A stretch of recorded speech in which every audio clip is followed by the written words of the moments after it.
नमस्कार, crime reporter TV news में आपका स्वागत है। मैं हूं अरुण गोयल।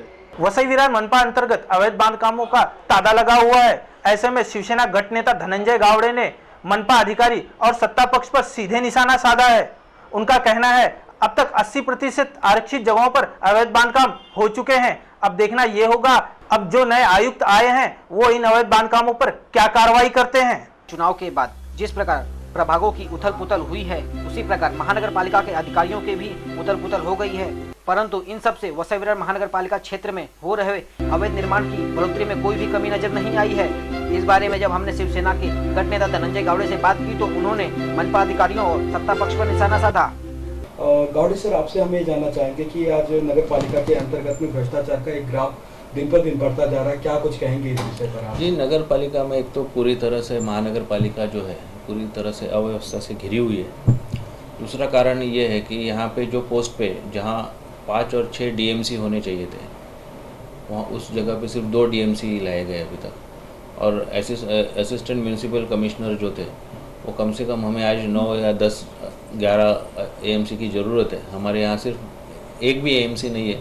जो कोई भी एएमसी है वो नीचे के जो कि कोई एंटी करप्शन में सस्पेंड हुआ है, किसी को सस्पेंड किया है, कोई एलबीटी के फ्रॉड में है, तो इन ऐसे सब अधिकारी आने की वजह से यहाँ पर बहुत अव्यवस्था हुई है और भ्रष्टाचार का यही कारण है। आरक्षित जमीन है उस पर भी इस तरीके के कारोबार हो रहे हैं, अनधिकृत बांधकाम तैयार हो रहे हैं। ऐसा है कि वसई विरार महानगर निगम के क्षेत्र में लगभग 650 से ज़्यादा आरक्षित ज़मीनें हैं। ज़मीनों पर आरक्षण है महापालिका का। और वहाँ पे मेरा दावे के साथ कहता हूँ कुछ तो 800 आरक्षण है और मैं दावे के साथ कहता हूँ कि 600 आरक्षित ज़मीनें लगभग इस अनधिकृत बांधकाम की वजह से बांधकाम का अतिक्रमण इन 600 आरक्षण के ऊपर हुआ है। कुछ जगहों पे नगर पालिका झोपड़े पे कार्रवाई करती है, लेकिन बगल में ही अवैध इमारत बनी रहती है, उस पर कार्रवाई का नाम नहीं लेती है। देखिए, इसका मूल कारण ये है कि सत्ताधारी पार्टी जो है वो बहुजन विकास आघाड़ी है। और अगर आप बहुजन विकास आघाड़ी के चुनकर आए हुए 106 और 3 विपक्ष नगर सेवकों के ऊपर अगर आप ध्यान दोगे तो आपके ये जानकारी में आ जाएगा कि 80 से ज़्यादा नगर सेवक जो है वो अवैध निर्माण में लिप्त है। मनपा के ढीले ढाले रवैये के चलते ताना कसना कोई गलत बात नहीं होगी। यह देखिए, ये है सर्वे नंबर 84, जहां फरवरी 2015 में महानगर पालिका की कार्रवाई द्वारा यह इमारत तोड़ी गई थी। एक बार फिर से देखिए किस प्रकार यह इमारत तोड़ी गई है। इस कार्रवाई के कुछ महीनों के बाद देखिए ये वही इमारत है जिसे महानगर पालिका ने तोड़ा था।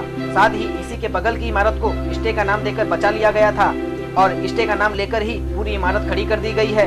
सर्वे नंबर 84 पे आरक्षित जगह मैंने वही कहना चाहता हूँ कि कम से कम नगर पालिका का एक कर्तव्य बनता है कि आरक्षित जगहों का संरक्षण करना चाहिए। लेकिन ये नगर पालिका, मैंने जैसे कहा, सब नगर सेवक और नगर पालिका प्रशासन इसमें लिप्त है। कई नगर सेवक, कई नगर पालिका के अधिकारियों का भी इस अवैध निर्माण में पार्टनरशिप चल रही है। इन सब बातों से यह साबित हो गया है कि मनपा अपने काम पे ध्यान दे या न दे, भवन निर्माता अपना काम भली भांति जानते हैं। दूसरे लफ्जों में कहा जाए तो महानगर पालिका जितनी तेजी से कार्रवाई करती है उससे कहीं गुना तेज भवन निर्माता अवैध भवन निर्माण कर देते हैं। वसई विरार शहर महानगर पालिका चुनाव के बाद वार्डों की उथल पुथल के बाद में अधिकारियों की उथल पुथल तो जारी ही थी, लेकिन इसमें मन बढ़ा बिल्डरों का। अनधिकृत बांधकामों को अंजाम देने वाले ये बिल्डर आरक्षित जमीनों पर 80% जगहों पर कब्जा कर चुके हैं, लेकिन उसे हटाने में असक्षम नगर पालिका है। नगर पालिका के अधिकारियों से इस सब्जेक्ट पे अगर बात करें तो उनकी प्रतिक्रिया कोई नहीं मिलती। कैमरामैन अरुण सिंह के साथ रितेश तिवारी।